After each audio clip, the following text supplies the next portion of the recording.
I'm Carol Spieckerman, and this is Spieckerman Speaks Retail, presented by MarketScale.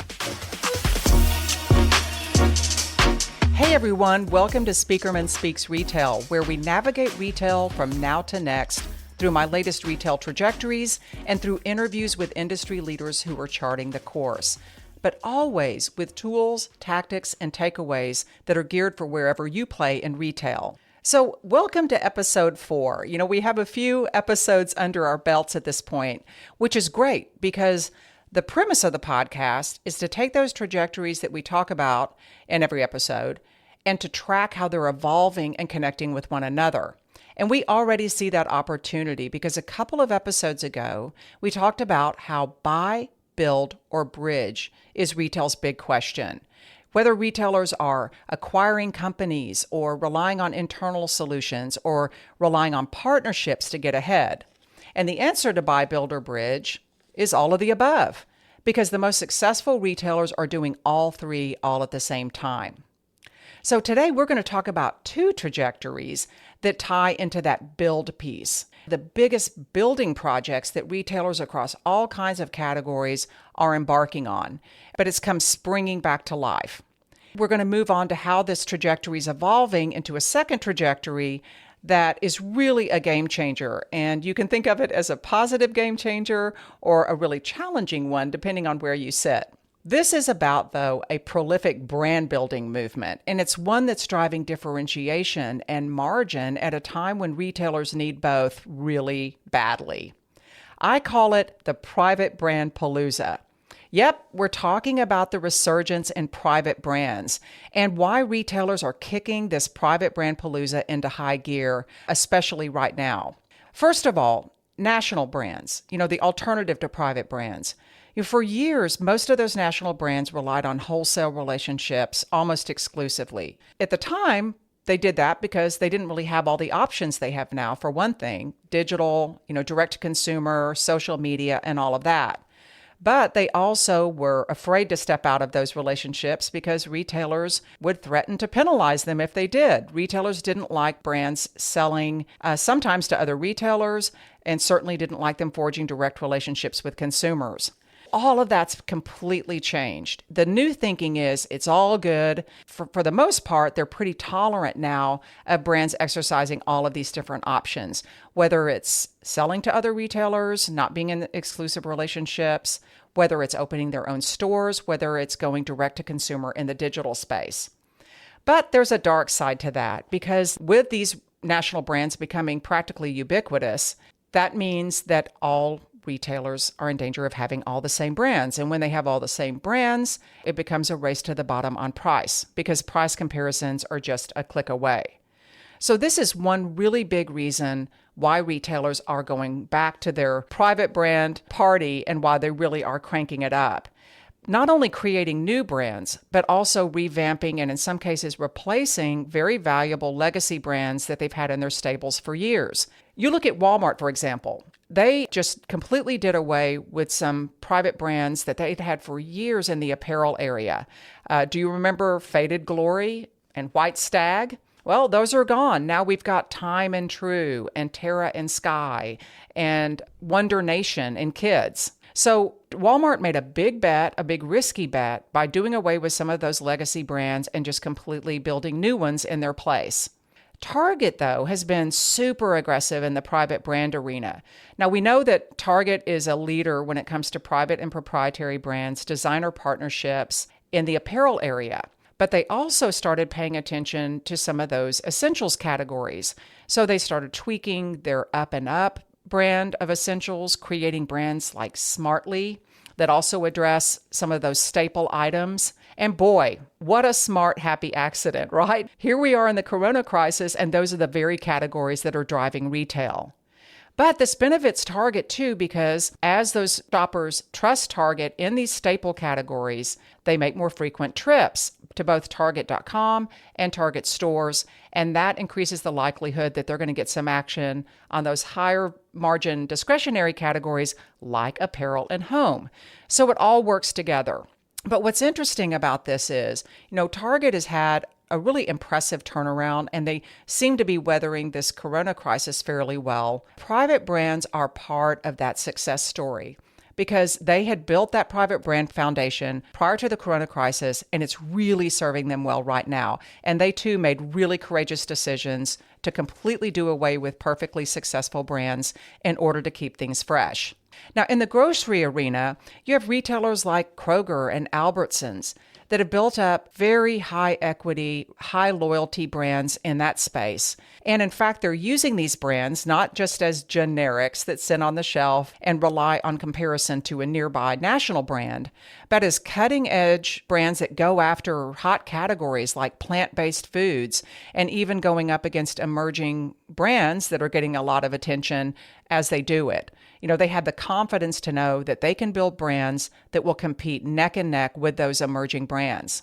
But what's interesting here, too, is that when you see the partnerships that are happening, like between Walgreens and Kroger, where they're making their private brands available to one another as a sort of friendly competition, if you will, and even forming a joint purchasing group called the Retail Procurement Alliance, where Walgreens and Kroger are collaborating on the sourcing piece in order to drive efficiencies with that brand creation.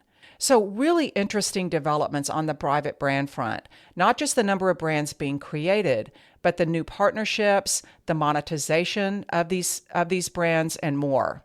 And even JCPenney, a company that has had some struggles and has really been in a downward spiral as the corona crisis has tightened its grip. They've just said that they're going to declare bankruptcy. They're going to close as many as 30% of their stores. But they carved out some time to create yet another private brand, which is a bedding brand called Linden Street. So even in the midst of all this turmoil, even JCPenney is saying, hey, we got to keep this private brand palooza going. In fact, some of you who've been in retail for many years or watched it for many years might know that JCPenney was one of the original private brand powerhouses. They showed everybody how it was done by creating these billion-dollar private brands that can compete as well, if not better, than national brands in that arena. So they got some grief, though, as they departed from that strategy and started moving more toward national brands and high-end brands for a short period of time. But now they're swinging back to those private brand roots and really owning their brand creation abilities. And wouldn't you know that Amazon is making trips down to Plano, Texas right now, checking out the wares and seeing if JCPenney might be a good buy for them to make. And as much attention as the JCPenney retail locations have gotten, those big boxes that could become distribution centers for Amazon, or even sliced and diced and created new brick and mortar concepts and incubating new concepts in those spaces, you have to know that brand creation ability and the brands that are already in JCPenney's stable are part of the value proposition. But either way, private brands are clearly no longer just brandless margin builders. They've become an expression of retailers' corporate brand identity, a really powerful way to hedge against this sea of sameness and this national brand ubiquity that's been happening. They're also assets to the point of retailers seeing ways that they can monetize them and even make them available to their competitors. They bring value to those cash-strapped consumers. And these days, they can even be a backup when national brands are sold out. You know, you've seen those empty aisles in some retailers in these essential categories. Well, private brands are an easier way in some cases for retailers to restock on those items and get back in business. So lots of benefits. But let's talk about where it's going next. First of all, we have a party crasher. Amazon has joined the private brand palooza party. This is a big move because Amazon has traditionally been a platform on which others showcase their portfolios. Well, now Amazon is creating its own private brands. So their big advantage is that they have the platform and the portfolio, and they can use their platform to showcase and promote their portfolio of brands. What's also groundbreaking is Nobody really knows how many brands Amazon has right now. Is it 100? Is it 200? Tons of brands, more than any retailers ever attempted to create across so many different categories. But also, so many of those brands have no direct association or obvious association with Amazon. Yeah, you've got Amazon Essentials and Amazon Basics, but most of the brands that Amazon's created, you really would not even know that they're associated with Amazon. So Amazon is single-handedly ushering in our second trajectory. It's a new brand evolution that I call the secret brand movement, creating all kinds of private brands at unprecedented numbers and not even having that pride of association. Stealth and scale through that platform leverage. And knowing that Amazon also has the ability, as the platform owner, to gather data from third-party sellers in order to create those brands. And wouldn't you know, just this month, the House Judiciary Committee sent a letter to Jeff Bezos asking him to testify about that very thing. Now, his initial response was to say, we use this data to improve customer experience. It's our competitors that are using data to create private brands. Lots of drama there. It's going to be interesting to see how it plays out. But either way, there's no denying that that combination of owning the platform and building a portfolio gives Amazon a killer advantage. But that advantage doesn't have to be exclusive to Amazon. So let's talk about our trajectory tracker takeaways and what all of this means to you, the challenges and the opportunities. For you retailers, this is going to have to be about balance and strategy because all of your competitors are cranking up their private brand creation. And then you've got folks like Amazon just going to town. Now that can have an overall dilutive effect on the entire brand environment. If Amazon continues to train shoppers to just not care about brands or care about brand association, then that can impact everybody else and I think impact the entire brand environment in terms of the impact that these brands have. But at the same time, nothing is stopping retailers from taking a page from Amazon because even though retailers were much more in the portfolio business than they were in the platform business, now most have developed their own digital platforms and they have even partnerships with other retailers' digital platforms. You can promote your private brands on those platforms, and I've seen a big movement to where retailers are no longer just relying on that passive shelf-based strategy for private brands. Be bold about your promotions on your private brands and how they differentiate from everybody else's. But there's a big opportunity too on the secret brand front. Retailers have traditionally had that pride of association, and it was just such a radical move for Amazon to say, well, we don't necessarily care if people associate these brands with our brand. So that thinking, I've talked to some retailers where I see that that's starting to take hold, and retailers are considering building up their own secret brand portfolios. They have the brand building capabilities. They have the platforms that they can promote them on. Who cares if anybody knows that it's your brand? Now, brand marketers and product suppliers.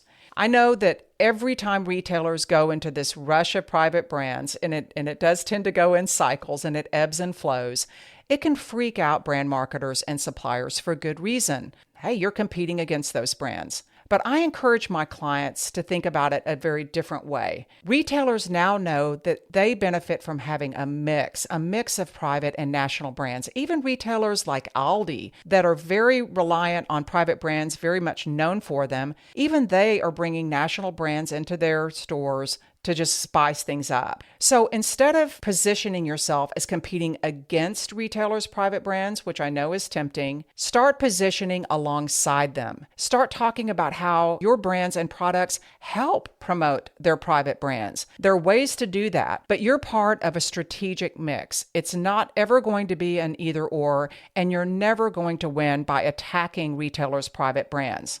And in fact, if you're like a lot of the brand marketers that I've been speaking with, you're probably helping retailers create private brands. And that's a good thing too, because retailers have never been more open to outside partnerships. I say it all the time, but that's still true in the brand arena as well. They're always looking for ways to expand into new categories, and you can help them do it.